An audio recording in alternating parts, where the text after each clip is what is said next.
കട്ടപ്പന നഗരസഭ ആരോഗ്യ വിഭാഗത്തിന്റെ നേതൃത്വത്തിൽ നടത്തിയ പരിശോധനയിൽ നിരോധിത പാൻ മസാല പിടികൂടി. 3 ചക്കുകളിലായി 2000-ഓളം പാക്കറ്റ് പാൻ മസാലകളാണ് പിടിച്ചെടുത്തത്. മറുനാടൻ തൊഴിലാളികൾക്കും സ്കൂൾ വിദ്യാർത്ഥികൾക്കും ഉൾപ്പെടെ വിൽപ്പന നടത്തിയിരുന്നവരിൽ നിന്നാണ് പാൻ മസാല ശേഖരം പിടിച്ചെടുത്തത്.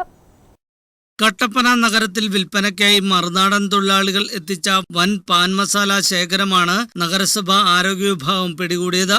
എടശ്ശേരി ജംഗ്ഷൻ, പുതിയ ബസ് സ്റ്റാൻഡ്, പഴയ ബസ് സ്റ്റാൻഡ് എന്നിവിടങ്ങളിൽ മറുനാടൻ തൊഴിലാളികൾക്കും സ്കൂൾ വിദ്യാർത്ഥികൾക്കും ഉൾപ്പെടെ വിൽപ്പന നടത്തിയിരുന്നവരിൽ നിന്നാണ് പാൻ മസാല ശേഖരം പിടിച്ചെടുത്തത്. ലഹരി വസ്തുക്കൾ കലർത്തിയ പുകയില, മറ്റ് പാൻ മസാലകൾ ഉൾപ്പെടെ 3 ചാക്കുകളിലായി 2000-ഓളം പാക്കറ്റ് നിരോധിത പുകയില ഉൽപ്പന്നങ്ങളാണ് പിടികൂടിയത്.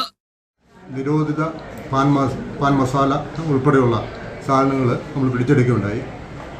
അത് അതിഥി തൊഴിലാളികളാണ് ഇത്തരം വ്യാപാരത്തിൽ ഏർപ്പെട്ടിരിക്കുന്നത്.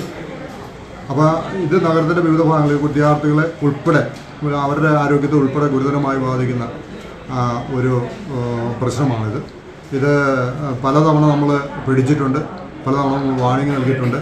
എന്നാലും ഈ നഗരത്തിൻ്റെ വിവിധ ഭാഗങ്ങളിൽ ഈ വ്യാപാരം ഇപ്പോഴും നടക്കുന്നു എന്നുള്ളത് വളരെ ഗൗരവപരമായിട്ട് കാണേണ്ട വിഷയമാണ്.